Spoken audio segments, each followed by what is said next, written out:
All right, and welcome to episode 84 of the Zenspath 4-Button Podcast. I'm your host, Jeremy Powers, and joining me today, we have a full crew again. There's four of us for this time. We actually will be an even video now. I'm not going to be like oblong and weirdly shaped if you're watching the video version. I have to actually share the space equally with everyone else. Starting off, let's go with Chris, the man with no face. How you been? What you been up to? Not bad. I recently semi-finished Octopath Traveler. I got through the credits, and apparently there's more, but you have to finish a bunch of side stories. They did that with Shin Megami Tensei 4. Yeah. So who knows? Maybe that's good. Maybe that's replay value. I also purchased a Wii U last week and then found out there's some kind of death curse happening with them. You knew about it. No, I didn't know about it when I bought the Wii U. So first off, does yours turn on? Does it work? Yes, it works fine. Okay. The Wii part works fine. The Wii U part works fine. Okay, so you'll probably be good. Thankfully, there was he's like a YouTuber and a guy on Twitter I've talked to before and kind of follow. He's an electronics engineer named Voltaire, who found a way to fix the issues. Like he's been getting crashed Wii U's and able to re-image it and get it working correctly without even losing the data, I think. So, yeah. So thankfully, we've already found a solution to that. All these people that were freaking out, going like, they're all going to die. You know, I booted up mine to check, but I actually keep mine plugged in, so they're fine. But I'm glad yours works. Which kind did you get? That's what I want to know. The 32 gig. And okay. It was used, but it worked just fine. The only problem I had was that my Nintendo ID was on another Wii U. And because of that, I could not get it back and had to make a whole other thing. It was an adventure. I think I can come back to the spot when I first asked him about it, and he's just like, I'll never buy a Wii U, so it's fine if you add me. I was like, okay. I knew they were archaic, but I didn't think that they wouldn't fix it. Nintendo just made it a moot point saying, oh yeah, that's stuck to the Wii U forever, and you can either move all your profiles or none of them. And if I deleted his profile, his 3DS would have been useless. So I was like, I can't do that to you. You're going to have to make a brand new Nintendo ID. So give me your profile. How inconsiderate can you be? Right. Just come on. So our inconsiderate friend, well, actually, no, I think, did you have more to go, Chris, or are you good? Just that the Shovel Knight DLC came out today, and I'm going to be trying that out later. But aside from that, I'm good. You check that out. A quick aside, Jeremy, every time you said Voltaire, because you've said it twice, I keep thinking of the music artist, and it just makes me laugh. And I'm just like, he doesn't probably... I got to see him live one time at Dragon Con. It was awesome. I have seen him live. Hilarious. I've seen him live several times, and if you guys haven't listened to his basically his Labyrinth album, it's so damn good. It's so damn good. He was really funny. I had fun with that. He's everyone's favorite goth dad. Well, next up, our most inconsiderate guest, apparently, Steven. What you been up to?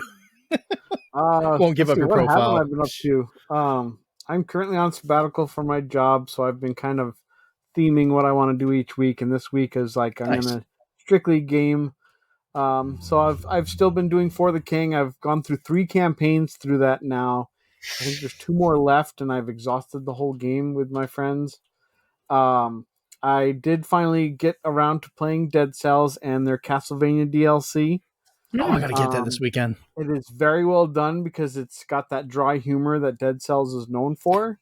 But it puts it into like Alucard and Richter all talking about Dracula and such.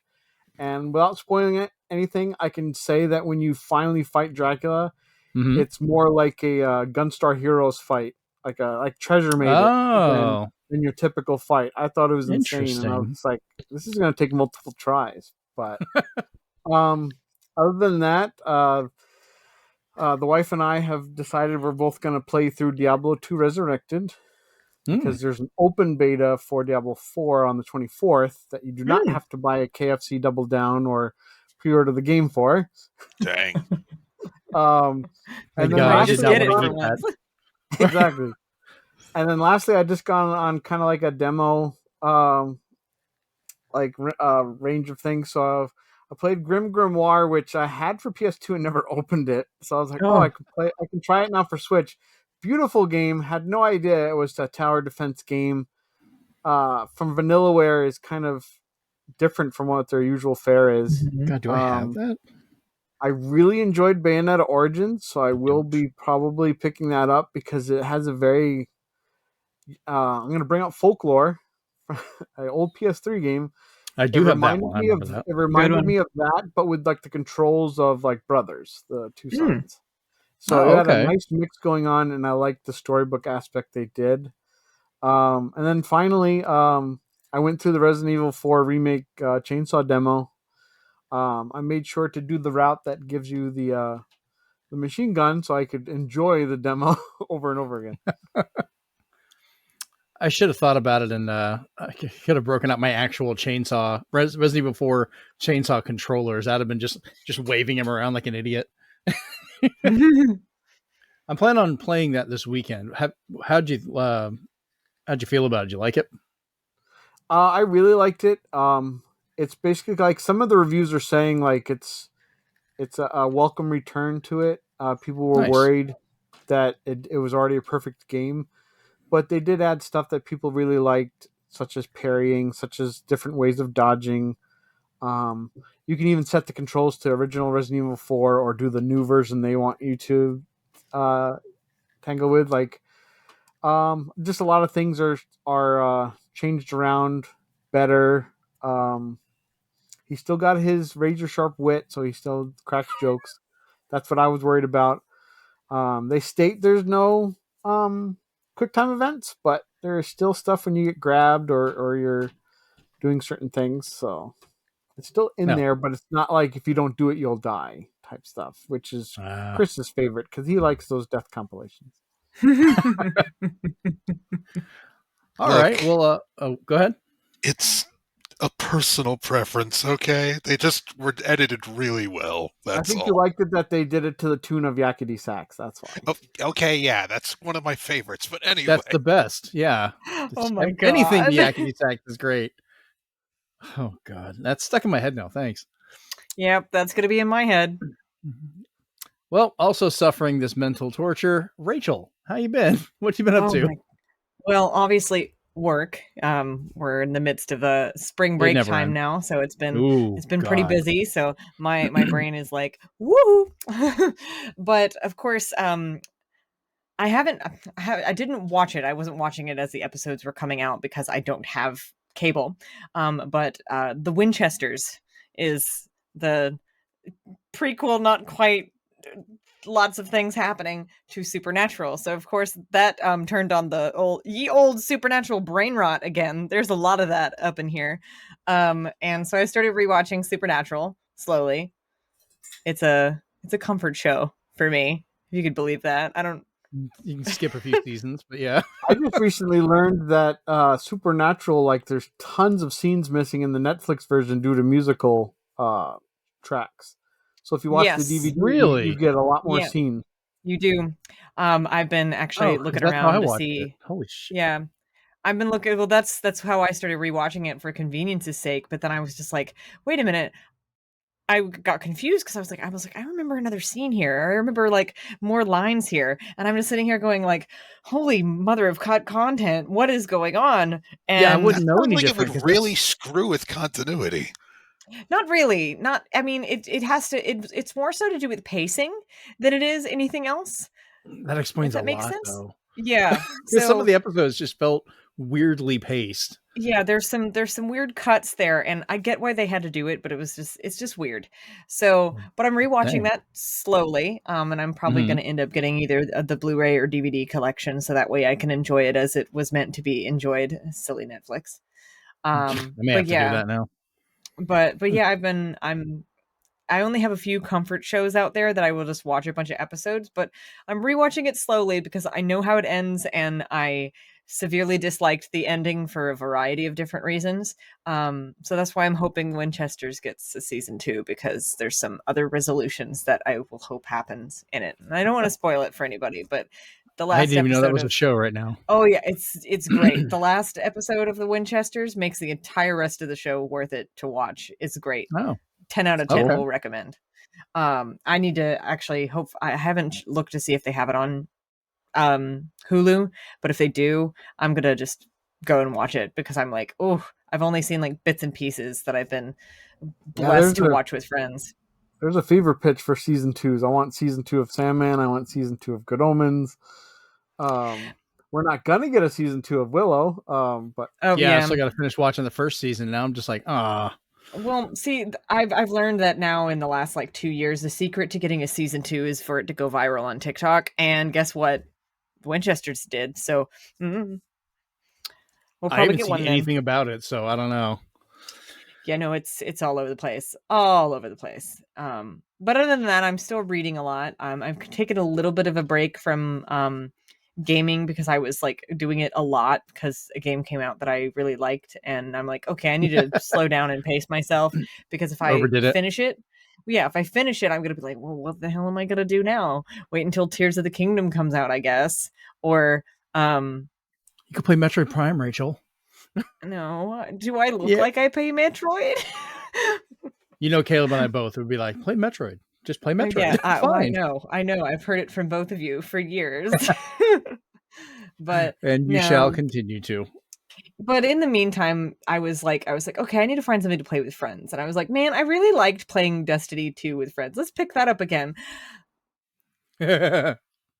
So I have complaints. So now it's one of those like games as a service thing. And I'm just like, all the stuff that I knew and loved from Destiny, gone. Everything's taken out. I have no idea what's going on because I've missed like 2.5 expansions because I wasn't playing it. And it's just, and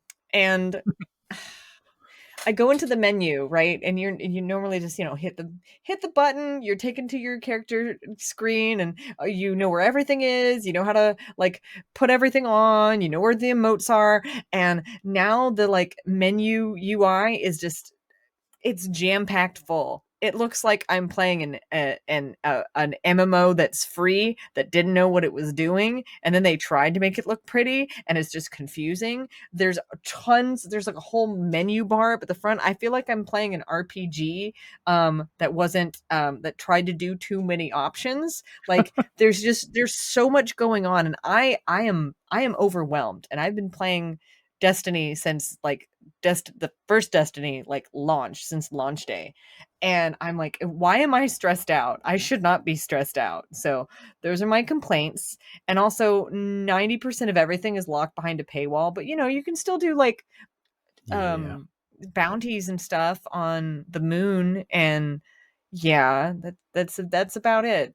But my friends are playing it, and they normally do, of course, and I always come into this is always a problem for me when my friends want a game and they're like, we're going to do PvP. And I'm like, okay, bye. I guess I won't play anymore. I don't have the money for that.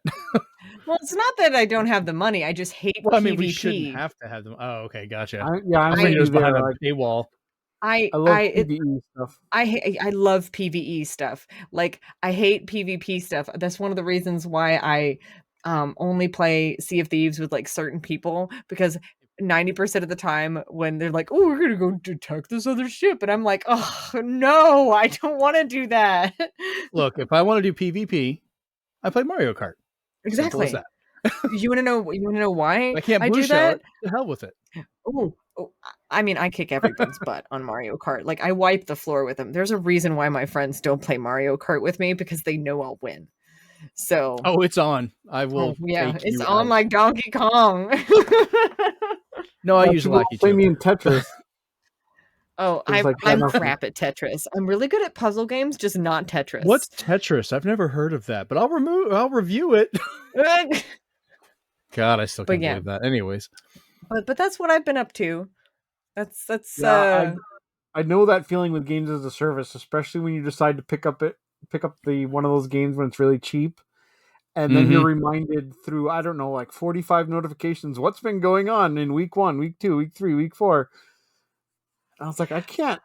I already had I already had issues with the game because like as the, in its original form and as the expansions were coming out and all that, and my friends would get it day one, they'd have the day off or they'd take the day off and they'd play through the entire never catch thing. up. Yeah. And I literally was like, Never. guys, we always play together. Why are you doing this? And they're like, but we're just so excited to play. And I'm like, you can't be patient and wait for somebody? Like, is it that hard? Do you have no self-control? What killed me on Destiny. I stopped playing Destiny 2. We played through Destiny 1. We beat it as a group. It felt great. And then they decided to just jump into Destiny 2 without me. I was like, okay, whatever. Well, Destiny 1, like I've been playing the original Destiny since the beta. Like I still have footage where we were with one of my friends and one of the developers. We were streaming it and broke under the level, and we're like jumping around under the map while watching people run around. It was funny.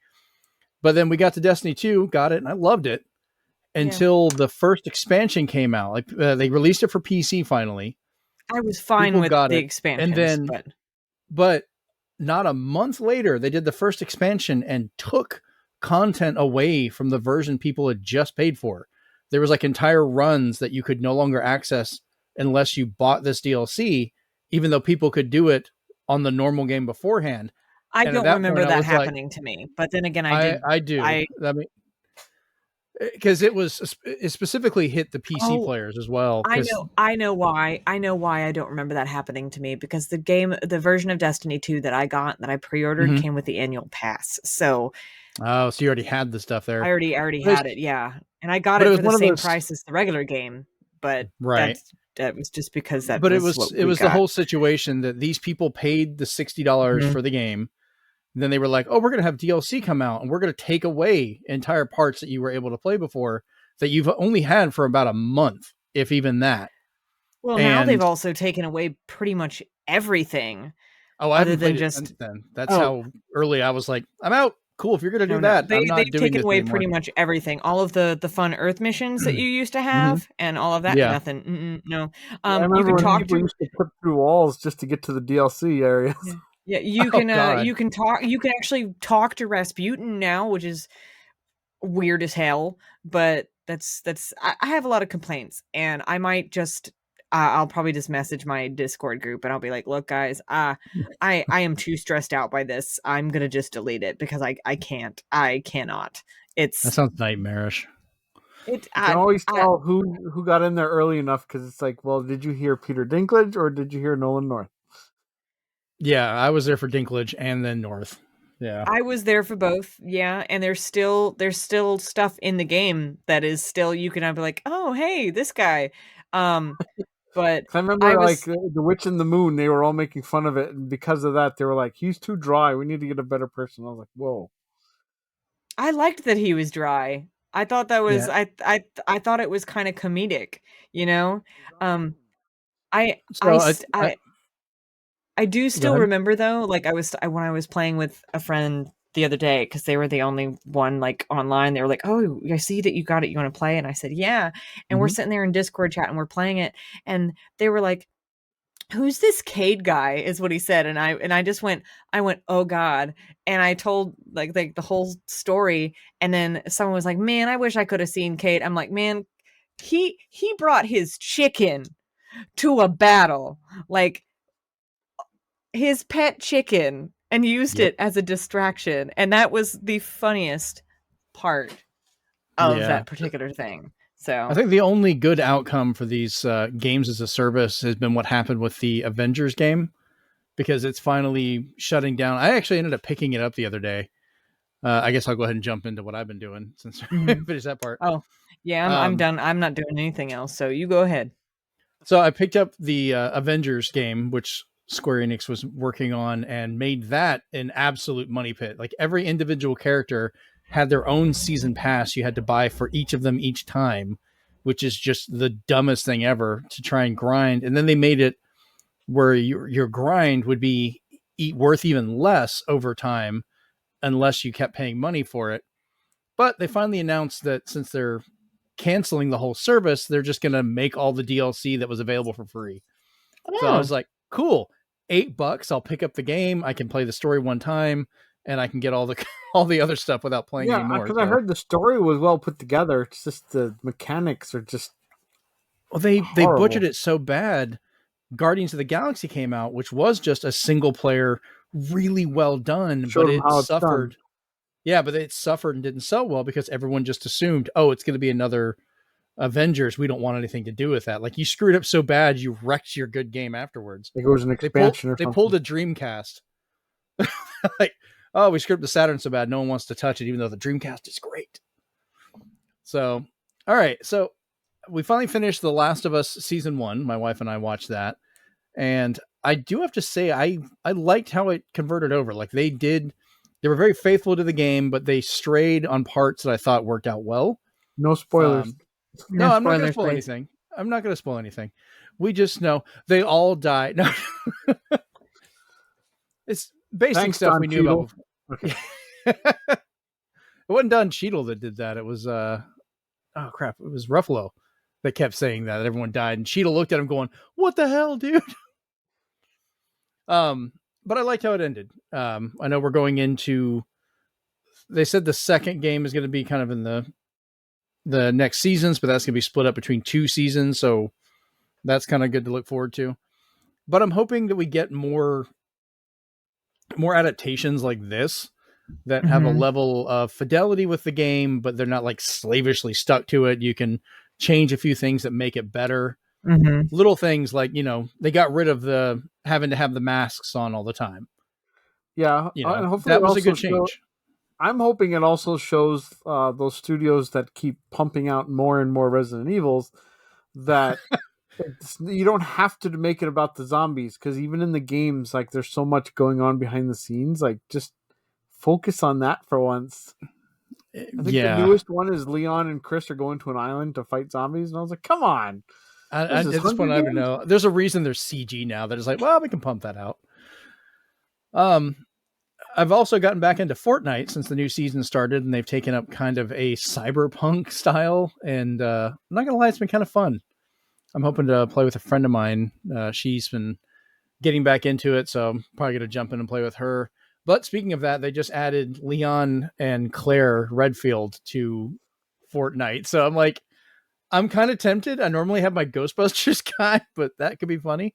But now you can have Leon Kennedy running like Naruto, swinging like Spider-Man, and gliding in on an ice dragon and using a proton lightsaber. All the dreams come true. That is the true merging of everything. Fortnite is definitely if Nintendo would get their butts, Smash Brothers with everything now. I mean, if it tells you anything about the power that Epic has with Fortnite, is the fact that you can be on a PlayStation playing as Master Chief, or more importantly, you can be on an Xbox playing as Kratos. Like, because Sony is really bad about not letting anything. Almost made it in there. They revealed that. Yeah. Huh.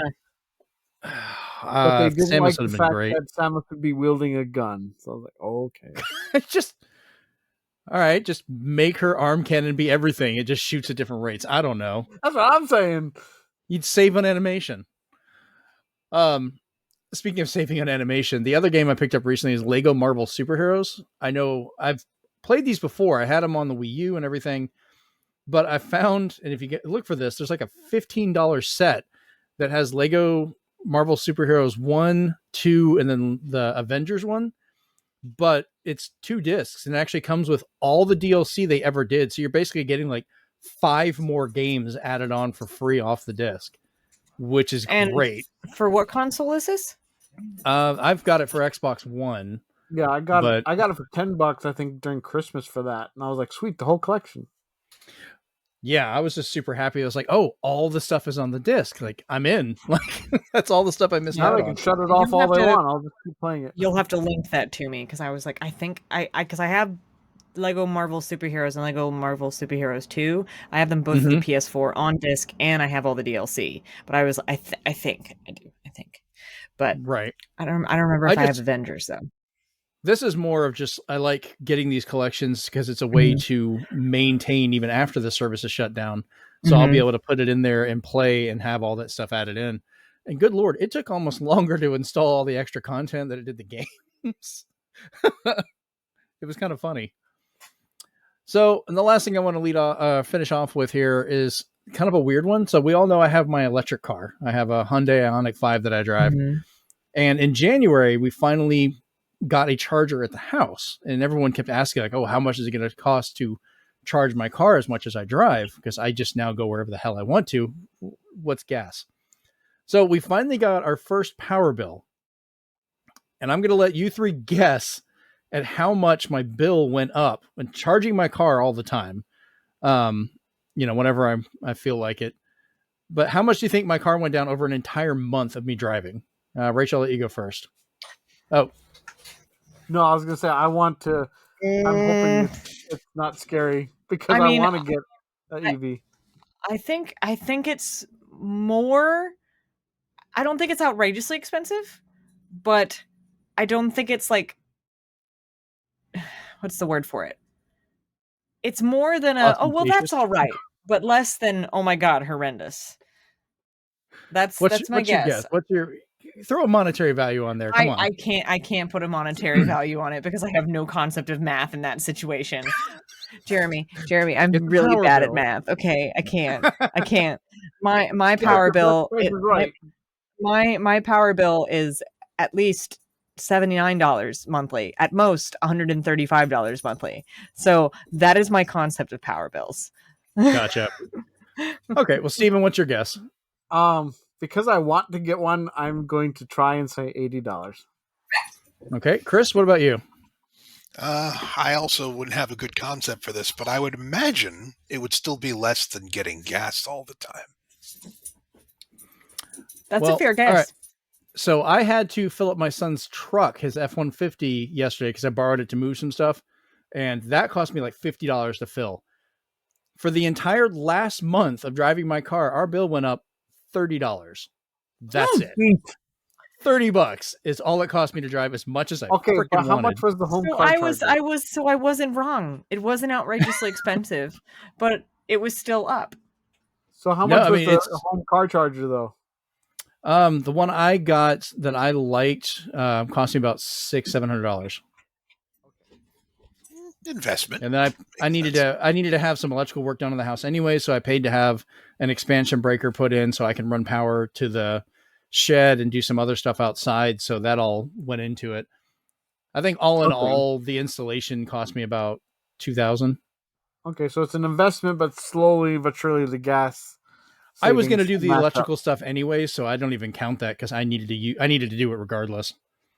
So yeah, I'm just super happy. I'm like, I'm just going to drive around everywhere. I want to know all the extras and stuff because we want to get the Ioniq 5, especially with the credit they're giving out there for EVs. That's changed, sadly. I got in the day before the law changed, so I still get the full 7,500. But now, unless it's built in America, you get less. There's a whole thing. We'll talk about that off the show because that is tax time with Zenspath 4-Button Podcast. But I'm definitely interested in pricing it out in the future because we need 2 cars. We're getting there. I love that car. It is so much fun to drive. Eventually, Rachel, I will be heading down your way just for the hell of it because I can just take a road trip down there and it's easy and I could just come visit.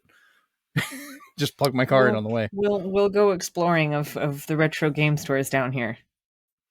Yeah, I hit those last time I was there. It's nice. Because I have found some, but I have not found many that hit in the same way the ones in like even in PC and Pensacola that I used to go to. Pensacola is the best. Pensacola is the best, like hands down. But although if you go into a retro store and they don't have prices on their items, turn around. Oh yeah. No kidding. Oh yeah. All right, well let's get into the news. Oh yeah. I hate when they do that. Oh, let me look that up. I'm like, yeah, we're good. Just put it down. I've had the worst one I've had, and this store shut down really quick. It was out on the beach in Pier Park near Target. Once again, we're describing everything by landmarks, as Rachel explained earlier. That's how we tell where everything is here in Panama City. Because I remember street names are weird. Yeah, but I remember we went in there, and they had a copy of Fire Emblem for GameCube. Or no, for the Wii. It was the Wii version. And we were like, hey, we want to look at that one. And he pulled it up. And they had a somewhat decent price. but then they realized it was rare and we were interested in it. But when they realized they had 2 copies of it, they found another one. They raised the price right in front of us. And I was like, hysterical. No. And this is why they shut down. I was like, no, I'm gone. It's like, that was the worst. Wait a minute. Wait, I'm trying to remember what store this was. I struck it from my memory. I was like, yeah. It was in Pier Park? It was in Pier Park, facing towards Target. The only thing I ended up buying that I couldn't pass up even after that annoyance was they had an in the box Dreamcast arcade stick, and I was like, okay, I do need to get that. Wait, so facing towards Target, it was in the thing by the Panera? I think so, yes. Okay. I think I know what you're talking about, but I don't remember the name. It's been years. But I only remember the only other retro game store. I vaguely remember the one you're talking about, but the other one that I remember was the one that was right by the Taco Casa and Euro Cafe. Do you remember that one? On 23rd Street? Yes, that was Game Exchange. Yeah, Game Exchange. Yeah, I think Michael originally worked there. We're going into just all kinds of stuff no one wants to hear. Yeah. Well, I've been to Florida at least and gone through a few Game Exchanges, and I didn't like all of them. Yeah, I haven't had the best of luck, but I run into them on occasion while traveling. And the first thing I see is like 45 copies of Wii Fit, and they're not priced lower. I was like, I'm out. Yeah. Well, those are rare. We're going to raise the price. All right, so let's go on to the news. And sadly, we're going to have to start off with some, sad news. I guess I should have worded that better. Lance Riddick, if you guys are familiar with him, he passed away literally today at the age of 60. He was the concierge from John Wick. He was Albert Wesker in the Netflix version of Resident Evil, which I think he was one of the best parts of that actual show.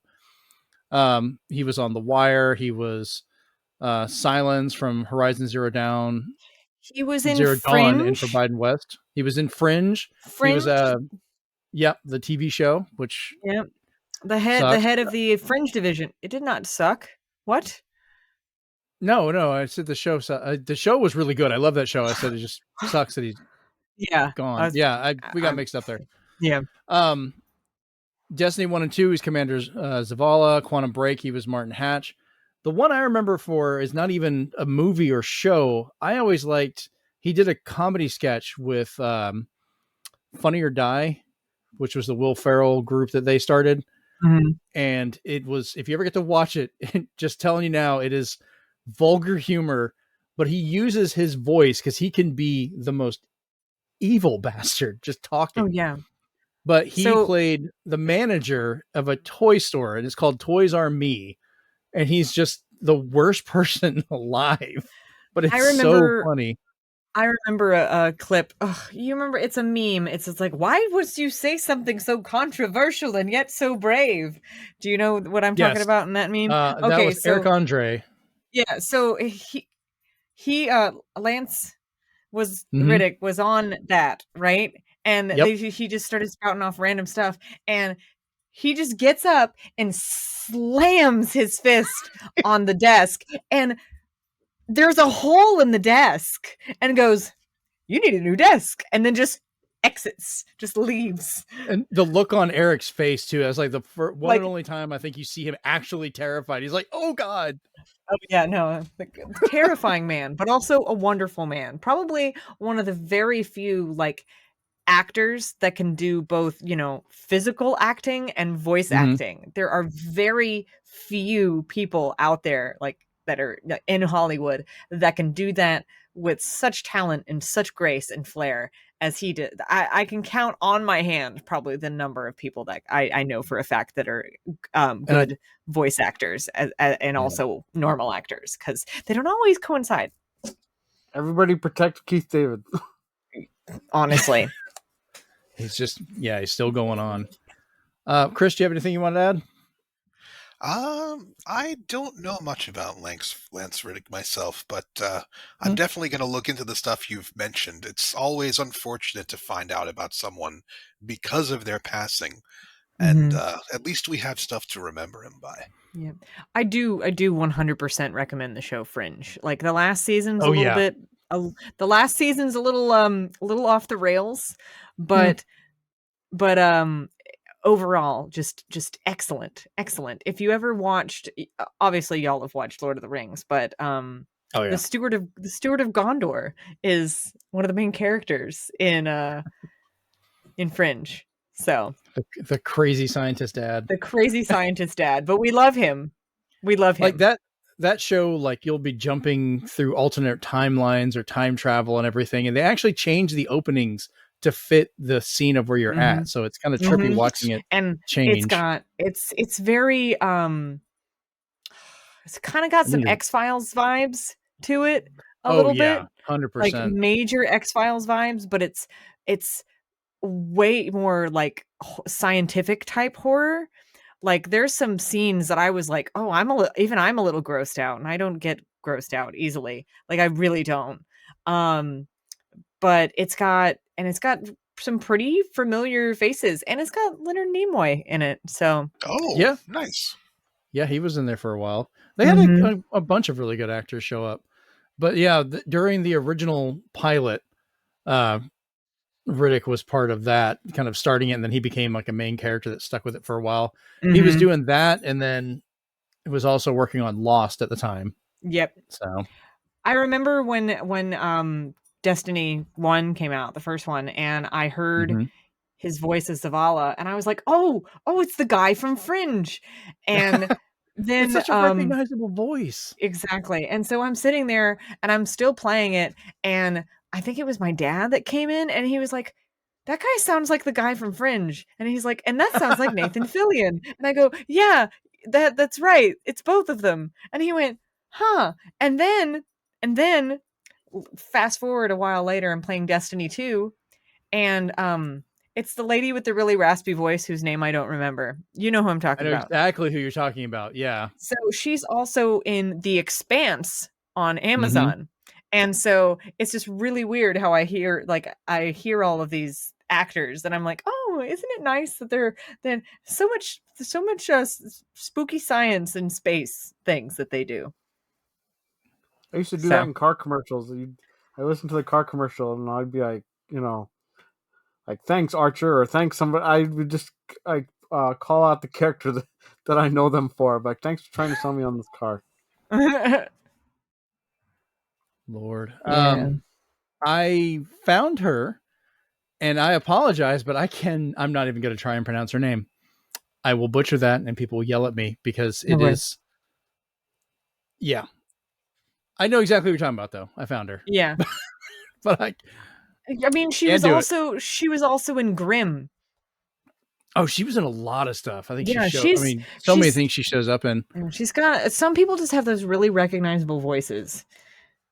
And she did for a lot of, like, I think DC animated, she showed up in a lot of stuff too. Oh, yeah, no, she's also one of the few like physical actors that does well with voice acting. I don't know what it is with some actors out there, what the disconnect is. I guess it's because they're behind a microphone. I don't know, but some people just aren't. What's the character she plays? I can look up her name. What was that, Chris? I was going to say it's very difficult to how to put this. If you're a physical actor, you can use body language and just motion to express things that you don't normally need your voice to do. Yep. So voice acting is a little tough to manage for someone. Like, as an example, they had a bunch of baseball players as guest stars on The Simpsons, and they had to coach these guys so much because they never really had to express themselves using nothing but their voices. It's pretty tough. So if you could find someone that can do both. Yeah, I will say, from what I know from the actors that I've seen who are also good at voice acting, when they're recording, they use a lot of body language and body movement to further their performance. You ever watch Mark Hamill do the Joker? That's great. And I mean, who's other actors that are good voice actors? Billy Crystal. Excellent at both. God, Robin Williams when he was doing it. Robin Williams was excellent. Yeah, I mean, but he used literally his whole being when he was doing that. Who else? Even Christian Bale, excellent voice actor. Mm-hmm. So I know you wouldn't agree with that. Like, I just see Steven immediately go, doubt? I know you wouldn't agree with that, but like his performance as Howl in Howl's Moving Castle, I don't think anyone else could have done it the same way. So it was good. So I looked up, Google's telling me how to pronounce her name, so I'm going to take one crack at this.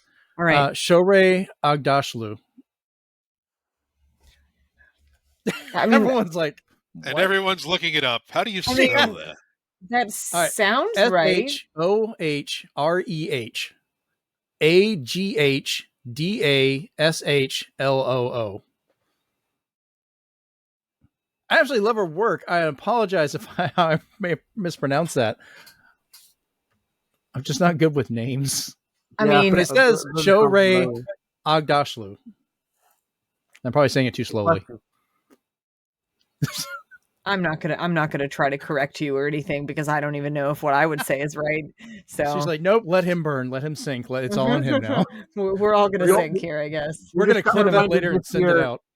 We just got reminded this year that everybody's mispronouncing Rihanna and Brendan Fraser. So we're learning a lot. Oh, I keep saying Brendan Fraser because of the show. He keeps correcting people. He's like, it's Fraser like a razor. And I was like, okay, got it. Fraser. But he's so polite. He probably does it with a smile. Come up to him and say, no, it isn't. It's terrible. I can just imagine him squinting at them like, and then going, oh, okay. And then I saw the interview where she's just like, yeah, everybody always says my name wrong. It's Rihanna, not Rihanna. I was like, oh. Ooh, dang. Ooh. All right, well, let's move on to the next little bit. Next bit of news we have here, the Suicide Squad game, the Kill the Justice League, has been delayed after an absolutely horrible and confusing showing at the recent PlayStation State of Play event. Because even when I saw this, I was like, what the hell is going on?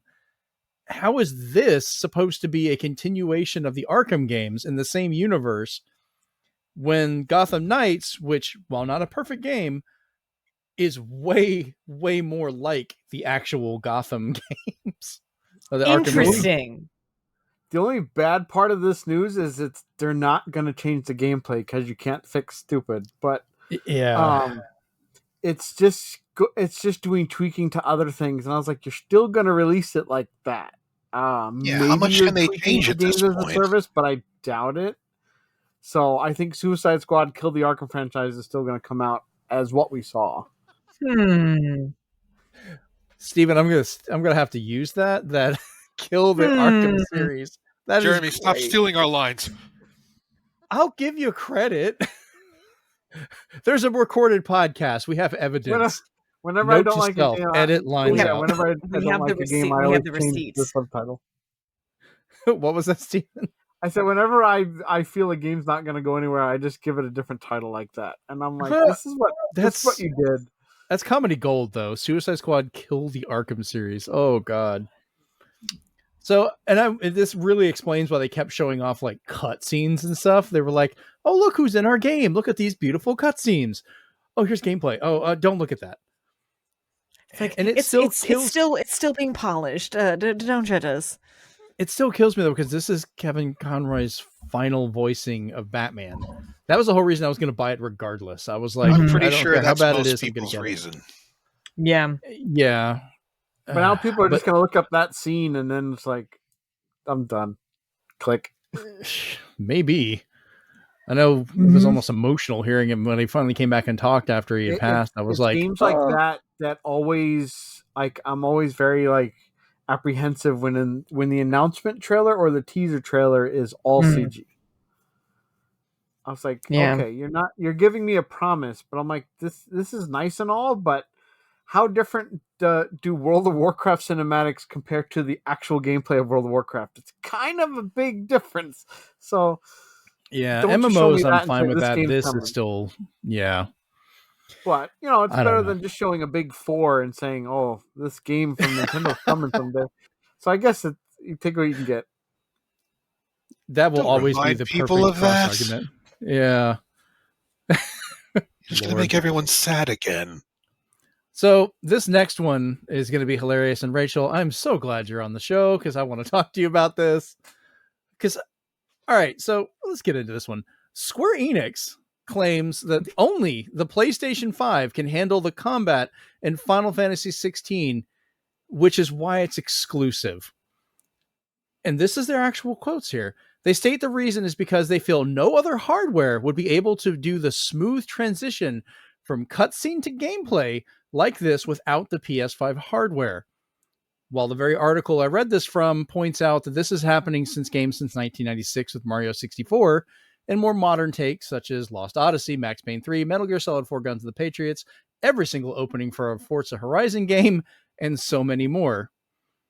But my favorite response to this, and I'll read this and then let Rachel go because she's got those pray hands going on like she wants to say something. There's a guy in Kotaku.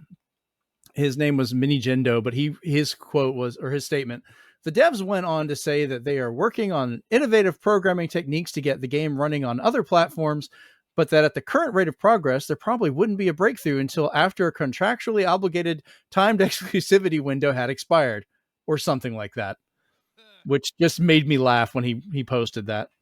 So, Rachel, go for it. Okay, I'd like to preface this with is Square Enix is my jam. I have not played a game from them that I have that I've wanted to play that I've disliked, if that makes sense. So every game that I've wanted to play that was by them, I have liked. But they're a very weird company, and I will say, if you do know the background of Square and you know kind of where they came from, Sony's their buddy. Like, Sony's kind of their family, if that makes sense. They've been together for a long time, so they really lean on them and rely on them.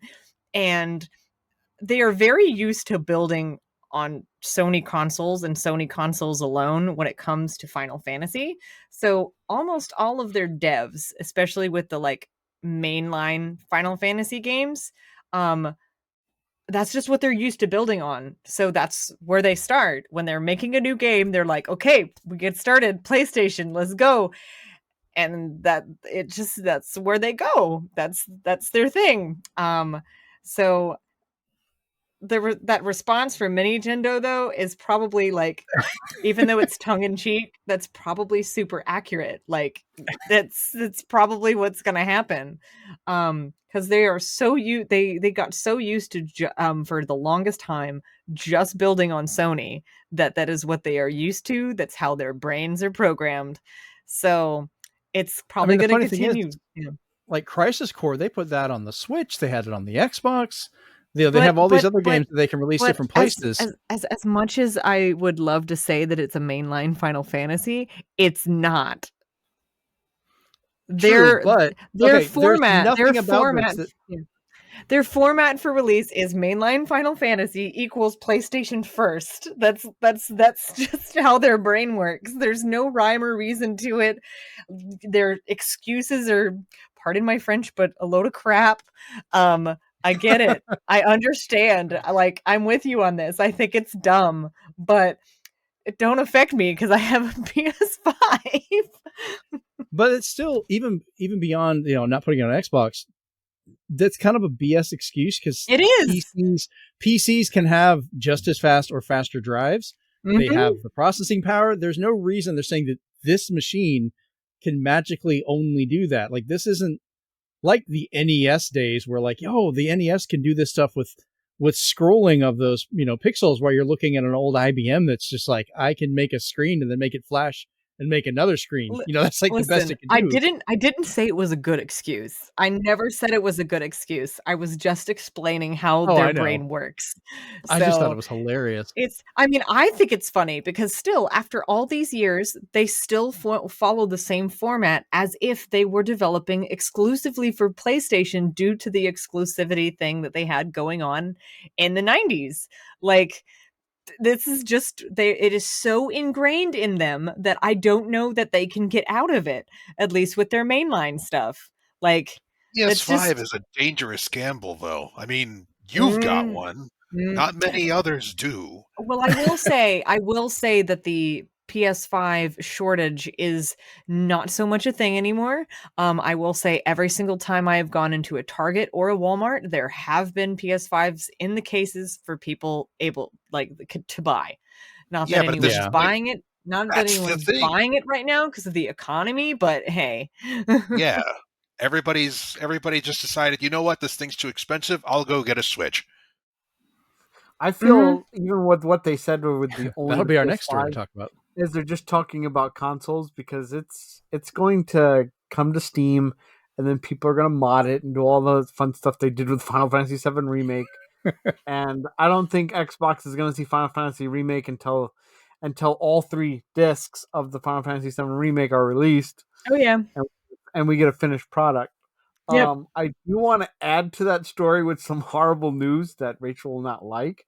Oh no! Is that they announced that Forspoken cost them $100 million to make, and they have not seen a significant return on that at all. So that was one of the major reasons they were reabsorbing into Square. Square themselves we talked about that last show. Square themselves has then said that they will now disband Luminous Productions. Saying, I knew about this. I knew this was going to happen even before the game came out. Mainly because the moment I saw footage, and Jeremy, I remember telling you this when the trailer came out. I literally was like, "That bush, that's a Final Fantasy 15 asset. That walking animation." Also a Final Fantasy 15 asset. They literally said, "Hey, what can we reuse from this that, maybe people won't notice?" I would notice because that game's my baby. But when I saw it, I was like, "Is this Final Fantasy 15 Crisis Core? What is this? Like, why is there some random girl who's just stuck in this world?" I'm pretty sure they reuse. I don't blame people for reusing assets. Okay, I'm about to say, it makes sense. You don't have to remake that bush every single time. Exactly. Yeah. But it was, some of the stuff was like so obvious, from the color palettes to just how the world looked. But I knew it even further when I saw how her abilities worked. I was sitting here like, what in the Versus 13 is this? was the first thing that I thought. But my favorite instance. My favorite instance of realizing reused assets back when Majora's Mask came out, which we knew at the time that was supposed to be reused, but they were like, "Oh, this is here's the gate for Lon Lon Ranch. Just turn it backwards. No one will be able to read that. It's fine." Just wait a minute. The bush and the clouds are the same thing. But yeah, so I knew it was going to happen the moment they shut down, because there was. I could wax lyrical about 15, but there was supposed to be more DLC, and the board just went, "Nah, we're done, and you're gonna make another different game now." And then the head of it was like, "I think I'll pass. I'm gonna leave." And then they're like, "Oh, we're gonna make Forspoken," and it's like, "Oh, okay, cool. Nice, I guess." And I was like, "Oh, maybe I'll play it." I haven't played it yet. I might play it just for the cats, but yeah, so I knew this was going to happen. It's not really a disappointment, but yeah, I'll just wait for the next portion of Remake and 16, I guess. On that super advanced hardware that PC could never live up to have it. All right, I'll end the jokes on that. I just thought it was funny. All right, so speaking of hardware, Nintendo of America President Doug Bowser talked about the future of the Nintendo Switch and their next system during an interview with the Associated Press. He states that the Switch sales are strong and they have a very strong lineup coming. They're also still feeling very bullish, which is always a funny statement to say, about the system and its increasing sales even 7 years into its life. It trips me out that the Switch is 7 years old. It doesn't feel like it should be 7 years old. We also basically lost 2 years there, with things going on. So I think our concept of time is a little wacky. So I'm about to say they didn't lose anything. They gained because they gained during that, but our mentality lost. So launching Animal Crossing completely coincidentally when COVID hit was just the perfect storm of marketing you didn't have to pay for. So the Switch is now the third highest selling system in history, only following the Game Boy and the PlayStation 2. With a lineup of games and almost evergreen popularity of the system, I could see that taking second or maybe even first which I think they're trying to push for at the very end. I think they're trying to get, because if they can get that record, it's going to be almost impossible for anything else to come in that perfectly and take it. Like, I know the PS5 is a lot of fun for people, but they're never going to sell enough to take that number. They need that spot. I can tell you why they need that spot. So Nintendo's going to hold off on new hardware announcements until the sales start to stumble, and hopefully they'll take this time as it goes to, you know, if it adds an extra year or two, they can maybe increase the stats of whatever the successor is going to be and take that time to, you know, bring in better technology as the price lowers. But what do you guys think, like, the sales of this thing? Like, the Switch just seems to never end. So, I mean, every time you think it's going to go back and you think it's going to kind of dumb down, some game, some cozy game, just something comes out to, like, catapult it. I hate talking about TikTok, but I swear that is literally what is driving so much now when it comes to sales. And if something goes viral on TikTok, whether it be a game or a feature or whatever, it's gonna increase its sales. Like, this used to be Twitter, it used to be Instagram, it used to be Facebook. Everything's on the TikTok now, and I hate it. I hate it so much. But it's great. Yeah, it's great for and I said that with, like, you know, humor, but contempt. There was another part of that interview. I think if I remember correctly, he did say something about it possibly having, like, about he estimates about maybe 3 more years of life is something that they kind of speculated.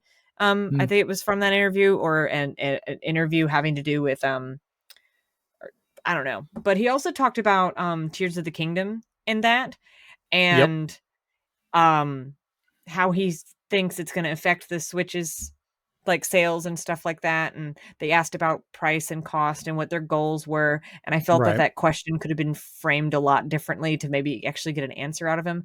But I think it's important to note that Doug Bowser is very different from Reggie in that Doug's just the president. He's not also on the board like Reggie was, so his power is a little bit different. And Nintendo of America is very structured very differently too. Nintendo of America is more of a marketing kind of thing as opposed to a full scale, you know. So just kind of some further context with that too. So he's gonna, and regardless, it's always going to be corporate answers. So but he's gonna say and talk about things very markety speak instead of, like, legalese speak or corporate speak. So just some context for you guys to think about. So I knew what he was saying was to be kind of corporate-y, but I just thought it was interesting in regards to, like, how well the Switch is still doing, even though, how many times have we heard, oh, the Switch is underpowered, oh, the Switch is never, you know, it needs to just die and go away. Oh, Metroid Prime came out. Oh God, I can't quit playing this now. Like, listen, Zelda's coming out. Go ahead. I was going to say the Switch has a very unique position where it's we don't have a 3DS, we don't have a PS Vita, we have the Switch, so it's actually carrying the portable market and the home console market at the same time. I can't remember another console that's done that. So you can have the Game Boy Advance, Game Boy, whatever lineup, and it will still make sense because you can just take these wherever. So it's strong because you can play it at home on your TV and you can play it, you know, wherever. You're not going to get that much of a difference in quality. That's very unique. Yeah. I mean, it's what I play on my flights. It's when I'm, you know, if I'm traveling, I take it with me. And I have a Steam Deck, and as cool as it is, the Switch is just still so much more portable, so much more easier to use, so much more convenient. It just ends up being the preferred system even over that. Yeah, well, the Steam Deck, if you want to do everything you can do with the Switch, you have to do a lot of setup. And even then, it's a very bulky and heavy system. A Switch, just pay and play whatever you have. That's it. Yeah, throw in a cartridge and you're good. No download, no any of that stuff. It's kind of nice. I did, speaking of which, not too long ago, I did get the OLED Switch, and it is very nice. I still have my old Switch, which actually I might trade it in and get just a 3DS if they have one there, and just be like, hello, here you go. So okay, well, given what you're trying to do, that's probably not a bad deal. No, not at all. I still have a launch day Switch that I'm working on modding right now. not trying to steal a bunch of games. I like having a regular system and then modded system so I can, preserve stuff or maintain it and do stuff. Because you're going to get tempted. You're just going to get so tempted when you're modding a Switch. Like, wait, what can I add to this again? Oh, I've already done it. But I mean, okay, at this point, let's double check the list. If everyone's like, oh, if he does that, he's not going to get any games. But right now, for Nintendo Switch, I am at 306 physical games, not counting anything digital. I think I've earned a freaking right to do it. I've paid for that. So if I'm just taking kind of the bullet points out of what Doug Bowser said, is that Nintendo, what they do, if people haven't noticed yet, is they'll finish a game and then they'll put it on a shelf saying, break glass in case of low sales or something like that. So they'll just suddenly have this game ready to go. They'll suddenly have this game ready to go. Fire Emblem Engage is a really good example of that, because they had that done, but then they're like, when should we release it? Oh, January.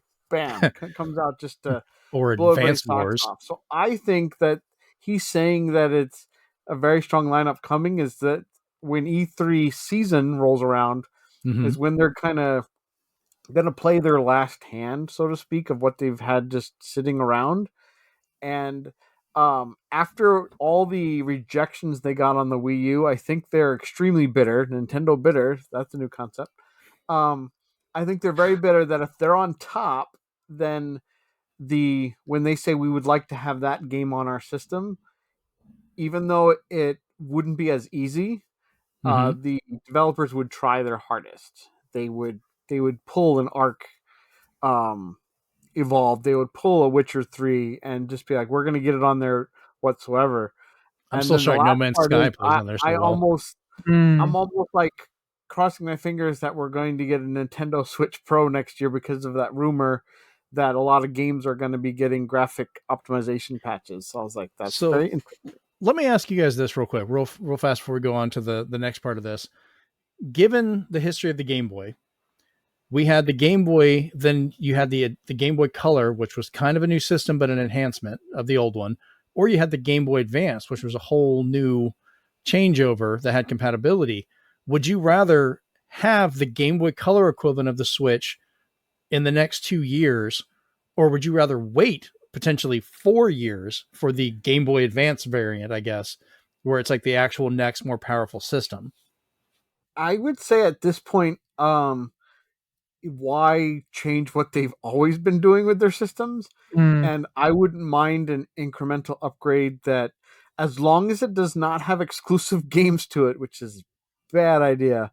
If they just make it more powerful and just be like kind of like PSVR 2 in some ways, that, hey, you can have this game on there and it'll be optimized. Or like Far Cry 5 just got a next gen update. I wouldn't mind if suddenly Switch was like, oh, we're getting a Switch Pro update to this, so everything will look better and run better.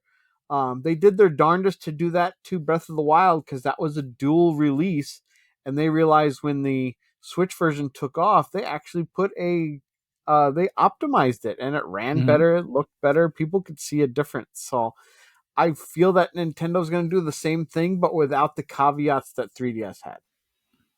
Okay, so you're wanting the Game Boy Color style upgrade now. I'd rather have the incrementals just to basically put a shot of adrenaline in that horse and keep it running, and then have them take time to kind of look at the market a little bit more and make sure that, please, your next system, I know you don't care about power, but at least make it comparable to what's on the market. Right. Chris, what about you? Game Boy Color or Game Boy Advance level? I don't know if they need to go the Game Boy Color route at this point, because a lot of what we were stuck with in terms of the DS was a little extra. The cover plates, the XL, the XXL, the 2XL, the new 3DS XL. Yes, the one that looked like, oh god, it looked like a cheese wedge. Like, how that wasn't even portable anymore. The 2DS was awesome. Well, it wasn't exactly portable anymore, was it? It looked like a It was actually speak and very portable. spell. It was really good for kids. Like my daughter, Okay. she absolutely loved it. It's hard to Okay. break in half, like the poor 3DSs. Okay, fair. But I still think they went a little nuts, and I don't think the Yeah. Switch needs that kind of push. The games and the dockability are enough. The one thing that would make me change my mind would be Mm-hmm. a Wii Motion Plus controller, so that you could actually play all the games we're not getting on the Wii U. House of the Dead remake. Yeah, Wario Land, Shake It, all that fun stuff. Basically anything you can't use a Joy-Con for. If they would just update the Joy-Cons to work and not drift, that would be enough for me. Joy-Con Pros. There you go. So yes, I can wait for the next iteration if they fix what's wrong with the console. Just to add to that, though, this is the first time they really don't have anything cutting into their sales. Steam Deck is a misnomer to them, so they don't have direct competition like they did with Game Boy, with the Atari Lynx, the Sega Nomad, the Sega Game Gear, the Turbo Express, where you took the games from your home system and put them in your portable. Their competition is non-existent now. Before it was full, so they had to be like, how could we change with the times? Now they're like, why? I still think, and Rachel will get your answer in just a second, but I still think the PSP was the best opposition they ever had. I think that was the closest Sony ever came to equaling Nintendo's handhelds, and then they botched it on the Vita. But all right, Rachel, what's your thought on this? Would you want the Game Boy Color style upgrade or a Game Boy Advance all new? So I feel that in some ways they've already done this Game Boy Color style upgrade with the OLED, in the way that the screen is larger, the console itself is larger, and I will say the Joy-Cons do function a lot better. I've never experienced drift on mine. It's not I wouldn't say it's a full scale incremental upgrade, but it is still kind of an incremental upgrade. So I think they're already in some ways following that format, but I don't know that I would buy whatever increment that they have next if they did that. If they decided to, go with another incremental upgrade, I would just wait until the next one. Unless there was something I really, really, really desperately wanted to play that could only operate on the incremental upgrade. I think it gets a little confusing for people when you have several different versions of the same console. I'm looking at you, 3DS, even though I love you. But yeah, I think it was confusing. Yeah, I think people get confused, and I think even though that doesn't necessarily affect their sales, because people are still going to buy it, I think it does affect their profits because they do have to spend that time developing and making that. So I think I probably would not buy the next increment because I already have the OLED. Now, if I had held on to my original Switch, I might have bought whatever next increment they did, but I think it would be, at this point in the game, at this stage, it would probably just be smarter for them to just start working on the next thing. And because the Switch is still very strong and there's nothing inherently wrong with the system, I think they can take their time working on the next thing, whatever they decide to do. So, and I feel that they should take their time. Yeah. Yeah, they really need to make sure this next one is not kind of so open to being hacked, because that's they skated on thin ice, because that's what happened with the Dreamcast. Once you could just burn a CD and just play it off of that, Dreamcast software sales plummeted. So I always worry about that when people so early on hacked into the Switch. I got really worried, and I was just like, please don't make this easier and easier as time goes, because that will force Nintendo's hand, because then software sales are going to suffer. So the Saturn killed the Dreamcast, though. Yeah, the Saturn was a lot of the problem that they have with that. But for a Switch itself to modify that, you have to have a launch edition Switch. Everything after that, even the first re-edition that had the better battery, got rid of the physical issue that allowed them to get access. And even if you do that, every time you power cycle the system, you have to get your computer out, plug it in, run a program to get it launched into it, put the piece on the side. It's definitely not any convenience. It's fun that's to good mess to know, with. at least that Nintendo has addressed that in some way. Because I messed around with it. But so my thought is, I think I would rather wait for a new Game Boy Advance level change, because the OLED, I wouldn't really call a Game Boy Color style upgrade. Like it's more of like an XL to a normal DS, because it's got the bigger screen, but Right. the internals are exactly the same. Nothing plays different. God, it has a much better stand. I'll give it that. And the Joy-Cons I've had to work on, they look nice, but they're actually perfectly identical. Like they've gotten a little better with the coating on all the current Joy-Cons. They don't drift as much, but they still do. They need to just go ahead and break down, put the money, and use Hall effect sensors. Because I did get that GameCube controller, the NX one. Yeah. Is it good? And I've been messing. Actually, yes, they've done some. I'll have to show it to you guys later. I'll send you pictures. I think I have that too. Let me actually go off camera for 1 second. Yeah, mine's in my bedroom, so I can't go get it. But I've been super happy with it. I've been playing Metroid with it. I played Smash Brothers, Mario Kart. D-pad's a little clicky, but still works really well. The only problem I've had is it is too big for my case. Oh no. Because my case, it's like a 1/4 inch too long, so I'm going to find a bigger case, but I really like them. Like they work well. Even playing separately like Joy-Cons, you get a good grip on it and you can play. And having the buttons in that classic shape works out well. That's good to hear. Yeah, they did some good revisions since the first complaints. Yep, that's the exact one. I love it. That is so wild. Very interesting. It's have you liked it so far, Steven? Like I absolutely love mine. I love everything from the fact that it lights up the buttons. That makes it so convenient playing. I was just laying in my room the other night playing that, and I had the lights off before bed, and I'm like, oh, I can actually see the buttons. That's great. And like as a fan of Neo Geo Pocket, we loved you. Everything is so clicky. It's so good. Yeah, the shoulder buttons are kind of satisfying. Just because I had initially been worried because somebody got, I guess, a preview unit or something. Yep. And they were like, everything on it is garbage. I can bend it, and I was like, I can't bend this. And they fit in nice and snug. It was all pretty well for me. Yeah, that middle piece, I think they expanded it on the later versions because now it supports all the way, and feels like a controller. Like it's great. So that's our quick review of that controller. I love it so far. It's exactly what I wanted. I needed to know what my Wavebird could evolve into, and that's it. Ah, yes. There it is. All right, we've come full circle. So that was a fun little impromptu roundtable about that. So that was fun. So, all right, next up we have the new Nintendo Switch Online games have been added. Just real quick, Game Boy and Game Boy Color, they added Kirby's Dream Land 2. So, of course, Jennifer is celebrating and playing the crap out of that. Burger Time Deluxe, which is kind of a weird choice. Yeah, I mean, honestly, when I heard Burger Time, I was like, oh, they bring them like Super Nintendo version? No, it's the Game Boy Color. Okay. Super Nintendo got Side Pocket, just a pool game. What?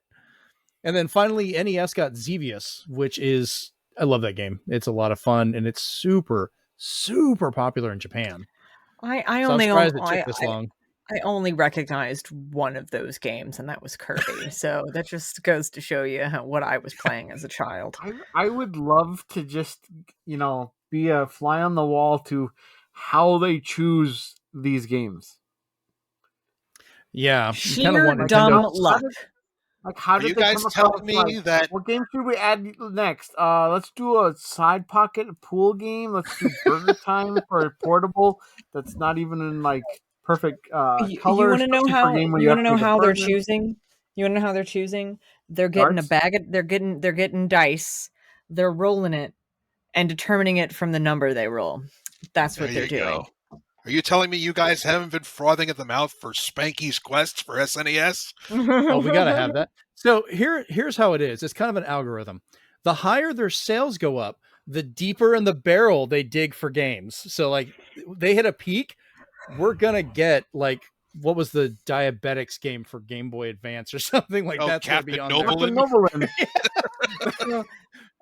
Captain Noblin. We had Bronchi, the Brontosaurus. Sales are done.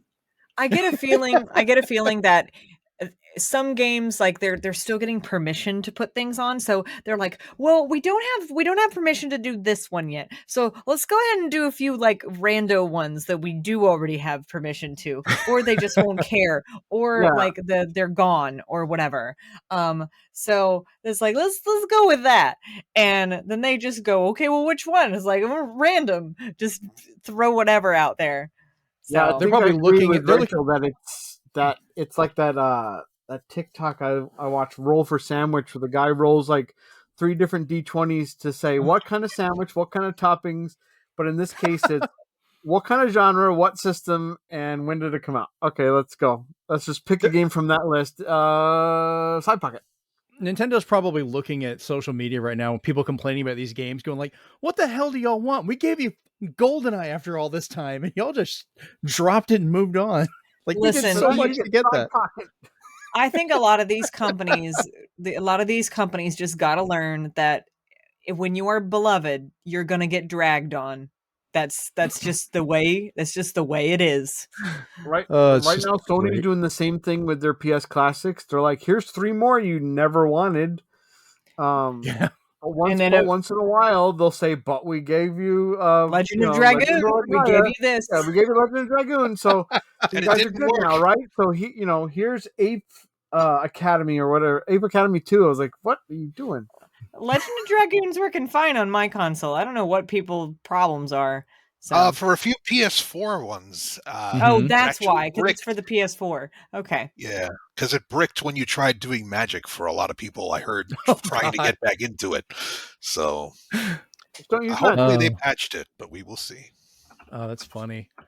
All right, so next up, developer GSC Game World, the developers of Stalker 2 Heart of Chernobyl, have stated they have been cyber attacked as they have worked to defend their home because they are in the Ukraine right now from Russian invasion over the past year.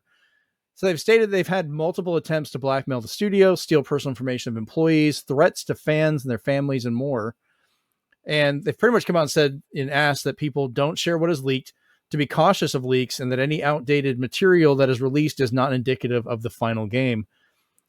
Seriously, people, these guys are going through enough. Like, they're literally dying and fighting to save their houses or their homeland. Let them make the game and leave them alone. It's amazing they're still developing, honestly. I'm just like, holy crap. Yeah, but kind of like internet comments on a video. Good point. They're not going to be cautious of leaks. They're just going to be like, first. Oh, I hate that mentality. That's why I'm mostly on the side of I don't like data mining because it just leads to stuff like this. Yeah. All right. Next up, Insider Gaming states they have sources confirming that Sony is working to release a PS5 Pro type system by late 2024. This would not be the hinted at PS5 without the disk drive that can have one added on. That would be more of a slim style system that Sony's kind of hinted at working at. Some sources point to this new Pro system having more of a focus on improving ray tracing as kind of their ramping up of the system. The question is, what would be the reaction to Sony releasing something like this, as the PS5 is only now being openly available after 2 years, with most games still releasing on PS4 along with PS5? Like, how annoyed would someone get if they just got a PS5 to find out they're making another one? That, and how many PS5 games are really out there that you must have right now that aren't available elsewhere? Even Rachel's like shaking her head. Yes. No, there's not. There's good ones. No, wait, it's on Steam. That is literally my only criticism for the console. Like, I got it for kind of a few specific reasons, and yes, I am glad that I have it, but it's the games now, and this is across all consoles, by the way. Not Switch, because Switch you don't have to hard install all your games, but Xbox and PlayStation, you're having to literally install the entire game. There's nothing running off the disc, which I know that's for, making sure that things load properly and whatever. How else do you get the Final Fantasy 16 combat to work? Oh boy.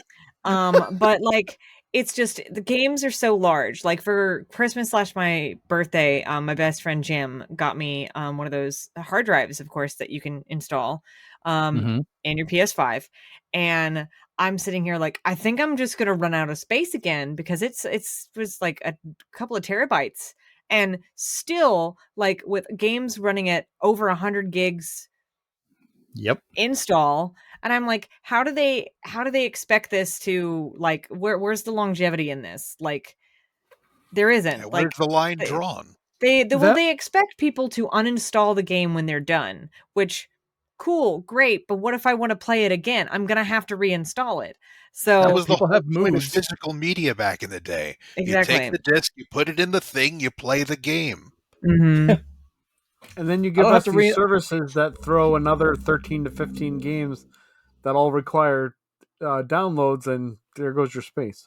Exactly. Yeah. Here's Maniac Mansion from 1985. I can put this in right now and play it. I don't have to wait. I could have it done in a few minutes. Just hook up the system Nintendo and play does that it easily too. Just grab a Switch cartridge, put it in, you're done. Exactly. That is one of the reasons why, if I enjoy a movie or if I'm enjoying a game or whatever I'm enjoying, I try to buy it physically if I can. Yep. Because it's just one of those things that it's like I was almost exclusively reading on my Kindle for a while, which I love my Kindle. It's a great way to bring books on the go. And I said, but I still buy, for the most part, physical books. And somebody asked me why. And I was just like, well, one day Amazon might die. Like, you don't know what's going to happen. And what's going to happen to all my Kindle stuff?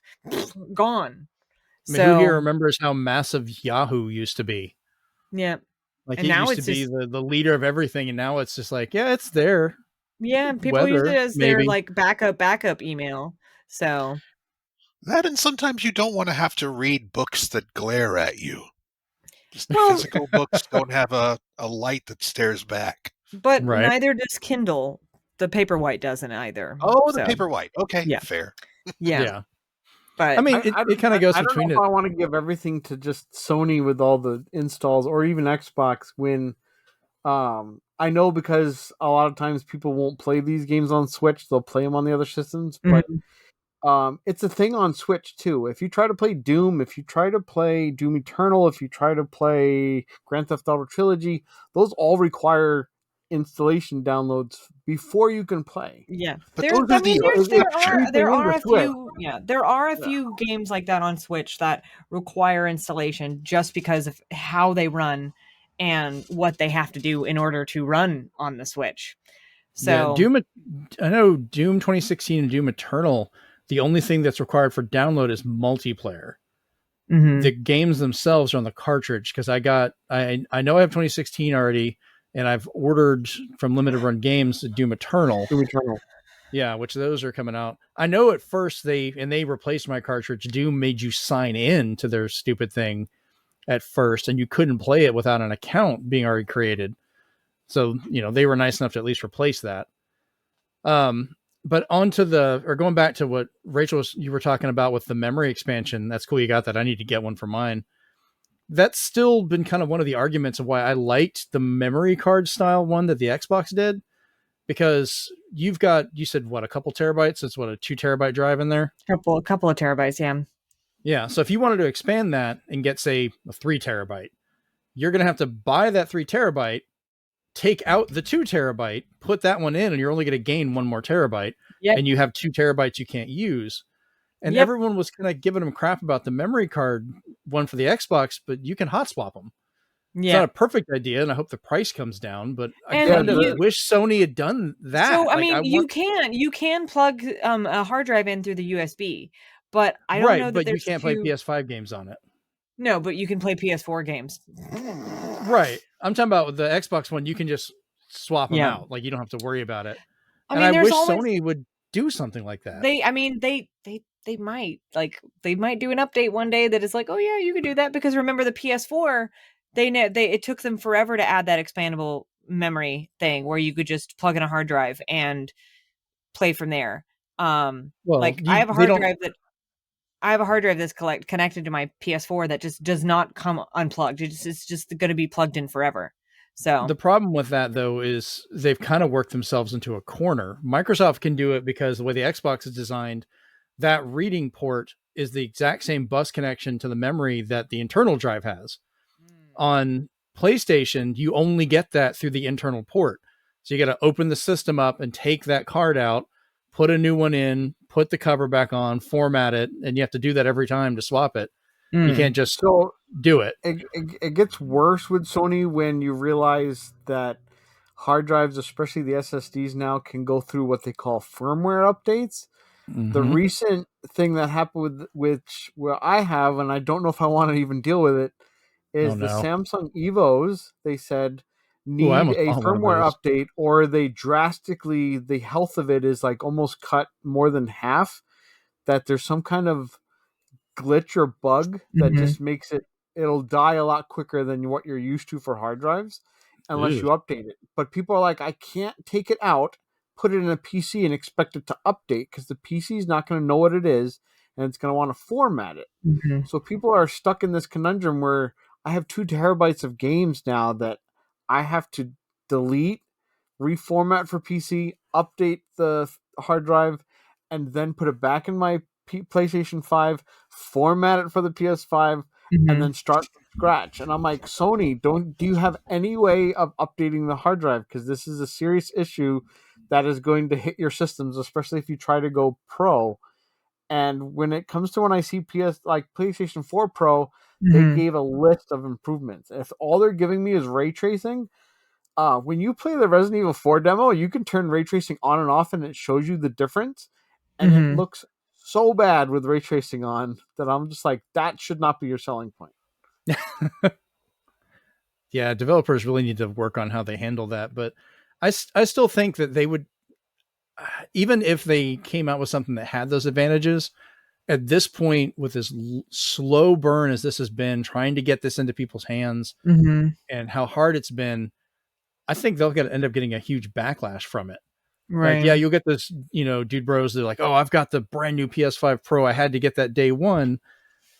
Not everyone's going to want to do that. They'll be like, we just got this PS5, or we're still trying to find one. I'm kind of hoping both companies skip the mid-generation stuff. Like, I know they did the One X and the PS5 Pro last generation, but that was kind of needed to go from a 1080p world to a 4K world. Well, we're not going to 8K for that. Right. Like, burn my one F-bomb right there. Ray tracing is nice, but it's not been used very well yet. They need to learn, I think, how to actually use that better. So, Chris, any thoughts on this? Would you want a PS5 Pro? When Persona 6 comes out, maybe. That's legit. Aside from that, as I said before, too few exclusives right now. Agreed. I have a random bit of news that I just discovered. Ooh. Lay it on us. Legend of Zelda Breath of the Wild Explorers guide that was only previously available as part of that Explorers edition. Mm-hmm. You guys remember that? Nobody got. You can get the guide now in digital format for completely free. Nice. Oh, nice. That's a lot of fun little tidbits, that thing. Yep. So you can get it on Zelda.com. Nice. Right now. Completely free. So it's a good way to catch up with and revisit the game before the next one comes out, which is great. Because I don't know if I will want to replay it between now and the release date of the new game. So, and I'm also tempted, only because of the sheer ridiculousness of it. But if you order Tears of the Kingdom from Amazon Japan, your pre-order bonus is a Legend of Zelda Tears of the Kingdom spoon and fork. They have a spoon and a fork. That is the most Japanese thing that I've ever heard in my life. I thought it was a hard drive article. So I was like, do I need another coffee? I think I do. I really need that spoon. I'm just I'm literally just picturing them going, man, what can we give them? What can we give them over here? It's like, let's give them silverware. They love silverware. Right. If that thing isn't Triforce Gold, then screw it. But the spoon, man. Chris, come on. They even show the picture of the spoon. My screen. Your screen is so blown out. I can't even see it. Yeah, we can't see a thing. No. Oh, I kind of see it now. Yeah, that's a spoon. They actually put it in the picture saying you will get this spoon. I need this spoon. Oh my god. We will try and find you a spoon, Steve. I will just sell the game by itself after I get the spoon. That's like the most random to take thing. That from you and bend it. So, and this real quick, I want to talk about some of these collector's editions. Like, okay, the spoon is kind of hilarious, but I'm sure that's going to sell out immediately. The collector's edition for Tears of the Kingdom was gone before I could even consider it. Like, I wanted to get it, and it was just immediately gone. And then I don't know if we talked about it last week, but like Resident Evil 4's collector's edition has been an absolute clusterfuck. Because what happened to add to that too. Okay. When you're done. So Resident Evil 4 collector's edition was exclusively to GameStop. People could go into stores and order it, and they could order it online. And it went out really quick. People were fighting over trying to get it. Paid it off. The game comes out. It's like 2 weeks before the game's coming out. They send out emails and cancel all in-store pre-orders for the collector's edition. Yeah. Just boom, gone. Oof. 2 days later, they start canceling most of the online ones too. So the exclusive GameStop collector's edition just apparently got canceled for all of them, and they're trying to blame it on their system update again. And it's becoming really hard for anyone to trust GameStop actually having the games. I am sorry to say, GameStop is a sinking ship. Yeah. No, there's no doubt about that. The only reason GameStop still exists is because of Reddit right now. Yep. Because of Reddit. And I will say, in places where it's very hard to find, or you have to travel a great distance to get things sometimes. If there's hometown game shops that are retro stuff that still sell new media. They do pre-orders and stuff like that. Do they get a large number? No, they don't. They can't. But I would rather do that, but there's no like hometown game store anywhere near me that does that. So I'm forced to go to either a place like Walmart, which I'd rather not. So my only other choice is Target or GameStop. And Target is a hot mess express 90% of the time. But at least I know how GameStop operates. And even though I trust them about as far as I can throw them, I'm very acquainted with how they operate. So I'm still going to get stuff from them. Oh yeah, you and me both. I think we both can agree your GameStop varies by the people working there, not by the company. Vastly. So if you completely have like you and I were very lucky. Basically all of our GameStops in town were good. They were great. They each had we worked there. Yeah, we did. Exactly. They had their regulars. They had good people there for the most part all the time. Some of them had an attitude problem, but they got over it pretty quickly. And then or they just quit and were never to be heard from again. But it's down here. Like I go into them and they try to sell me stuff and all that kind of stuff. And I said, I look at them and I go, guys, I'm gonna be honest with you. I work for this company for 8 years. And I'm like, I'm just here to get my games. And I'm just ready to go. And I recently, of course, discovered that a normal Power-Up Rewards member, not a pro member, you don't earn points anymore. You can only earn points to renew your membership if you are a pro member. And nobody didn't even know that was happening. They said nothing to nobody about it. You can't get points at Best Buy unless you have their credit card now, which is the most ridiculous crap. I was like, what is wrong with you guys? Literally now everything is pay to win. Everything. Yeah. So it sucks. So Steven, you said you had something you wanted to add to the Resident Evil 4 fiasco. As of yesterday, the first fallout from the Resident Evil 4 debacle has happened. They haven't updated the official website yet, but on Street Fighter 6, but you can now get the GameStop exclusive Street Fighter 6 Collector's Edition on Amazon for all three systems. So everybody is saying we don't even have to guess. This is Capcom basically retaliating, saying you messed up what could have been a major sales day for these collector's editions. So we're going to go with a company that knows how to allocate better.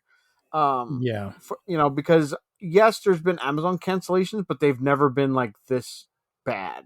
Because we know that Resident Evil 4 Collector's Edition, what's going to be out there, scalpers are going to eat it up, and it's going to be probably one of the most expensive Collector's Editions in a while just to get a hold of one. And as much as I wanted to get it, because I got the Resident Evil 2 remake one with the statue of Leon Kennedy, which was really nice from that. And I kind of wanted to get the RE4 one to have that style right next to it. I thought it'd be a nice little pairing.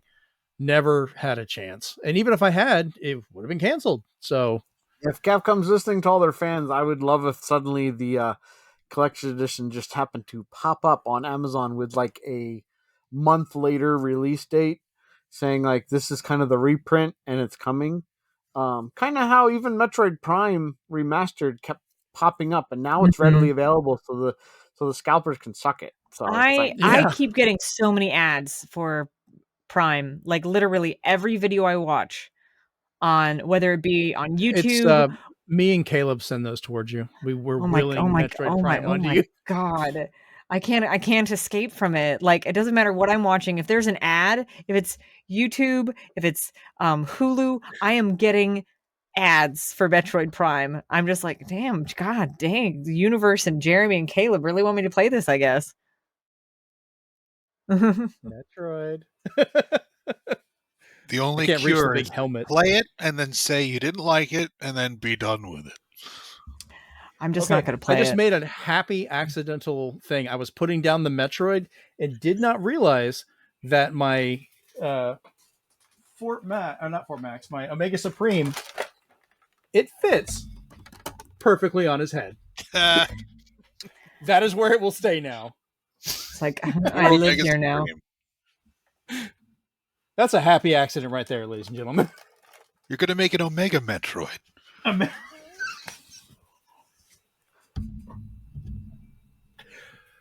Oh, thank you. That's great. That was good. That was really good. Oh, that's fantastic. I have to take a picture of that now and just post that as, just say that, Omega Metroid, and I'll pin you in it for your joke. That's great. Oh, I love this show. All right. So next up we have the Capcom Spotlight highlights, which I didn't get a chance to watch most of this, but they announced the Resident Evil 4 demo, which is why I wanted to bring up about the sales issue. I'm going to play that this weekend. I know, Steven, you said you've already played it. It looks really good, so I'm excited. And then I'll see if I can... They've put tons of secrets in there. Everything from secret weapons to secret modes. So you can play it unlimited amount of times. Well, I have a couple of USB adapters to use GameCube and PS2 controllers, so maybe I should play it with the chainsaw for the heck of it. Yeah, and then that. Right, that would be kind of funny. One of you added the Exoprimal details in beta. Who was they went full speed into Exoprimal to show the game off, and thankfully, to Rachel's ears, it is entirely for 99% of it PvE. So now it's your team versus all the dinosaurs. It's never really fight each other. It's just you with some friends seeing how many dinosaurs you can take down. They've really gone into the fact that, yes, this will be technically a games as a service, a la like Division, but the actual like pace of the game is very frenetic. Like it's supposed to be like very fast, very very busy, and just to keep your heart rate up. So it looked really good, and coincidentally, both that and now Diablo 4 both have their betas starting today and going through the weekend. Diablo 4 as of this morning had like over an hour wait to get in. Oh god. And that's whether or not you ate a KFC Double Down or not. Or even if you pre-ordered it, you still had to wait.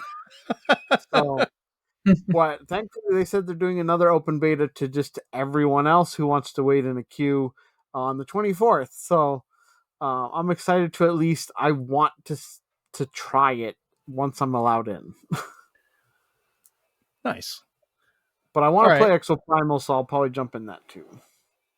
I'll have to take a look at it because like some of my favorite multiplayer games have been more of like the Horde mode, like Gears of War, Transformers, War for Cybertron, and Fall for Cybertron. I absolutely love that, where you would just everybody be together against waves of enemies coming in. I find that more fun because you can work with people instead of fighting with them.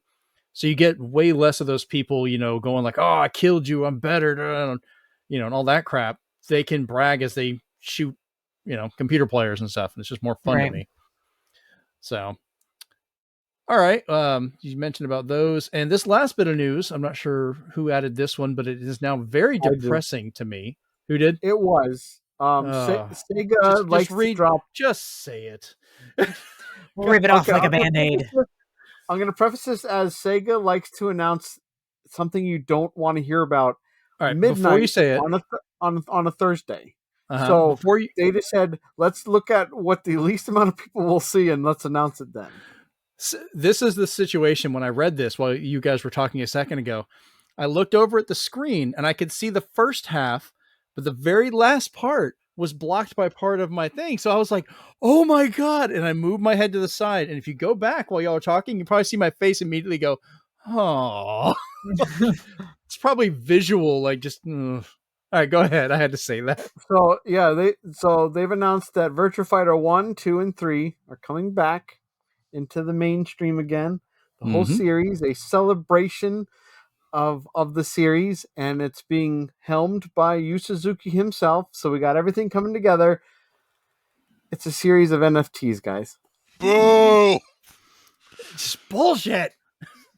God. Like, you wanted this to come back? It's back. Not the way you envisioned it. I'm sorry. When are NFTs going to die? No kidding. That's a great question. I don't have the answer.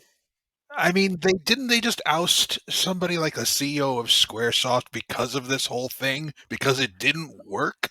No, the one that they kept, I think, doubled down on it. Like they're actually into that, and they're the new Rachel, I think you talked about it before. You're more familiar with the workings of Square Enix.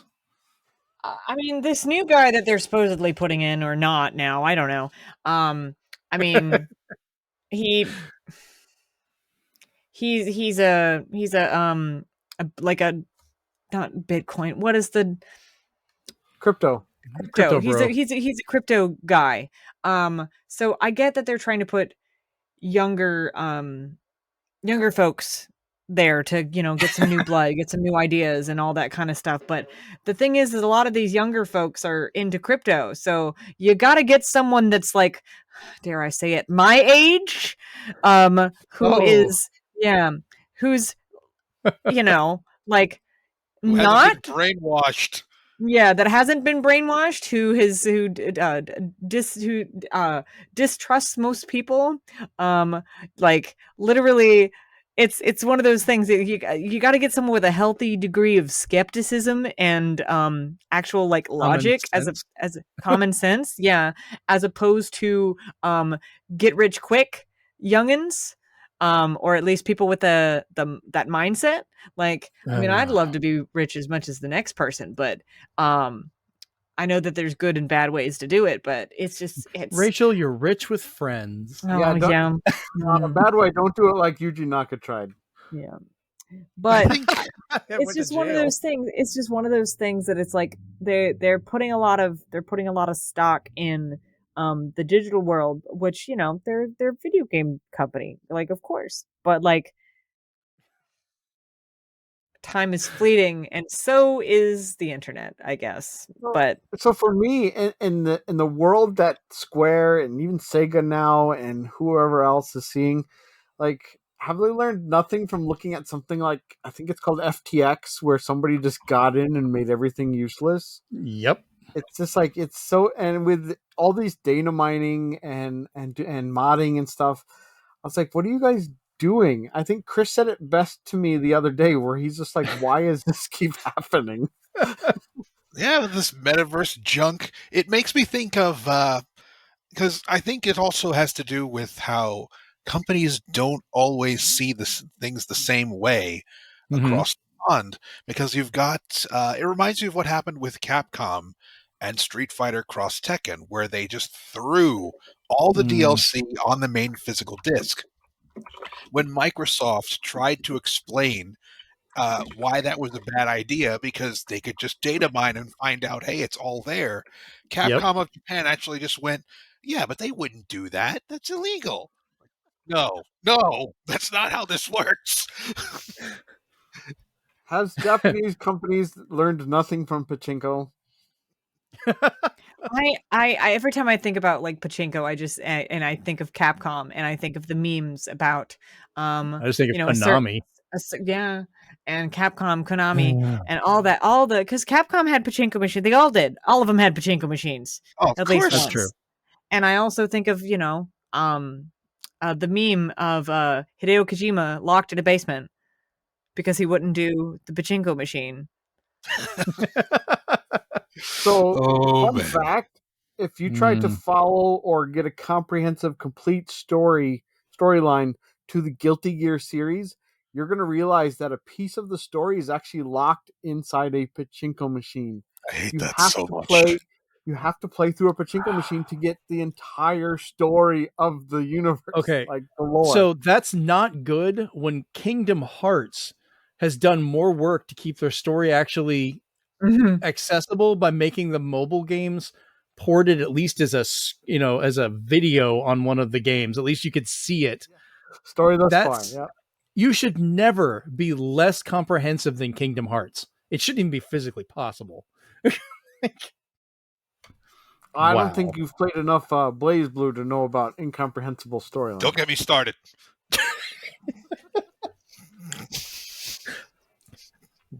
Okay, we're not going to get Chris started on this. That is the most upset I think I've ever heard him on here. Blaze Blue is more of a visual novel. It was meant to be an RPG. It turned into a fighting game, and it is now one of the most incomprehensible stories you can find anywhere. And that's all I'll say right now. That's saying a lot for fighting games, because those, I want to get together a collection of just the weirdest fighting game stories I've ever seen, because Super Nintendo used to have some absolute gems when they were trying to copy the Street Fighter back then. Oh yeah. Yep. I have a lot of those gems. All right. Well, I think that pretty much wraps up this episode. So we will go around as we normally do to let everybody know where we can find you on the internet. Rachel, we will start with you. Where can we find you online? You can find me on Twitter and on Instagram at Outrageous. It's OUT_RACHEOUS.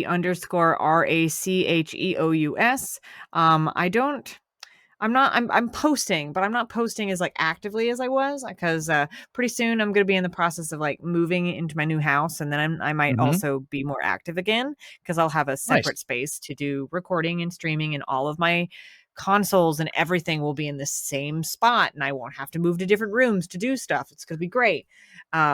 So then I'll probably start Twitch streaming a little bit again, more actively. Awesome. So you can find me on twitch.tv/outrageous. There's no underscore between the out and the rageous though. So yeah. All right. Chris, we'll do you next. Where can we find you on the internet?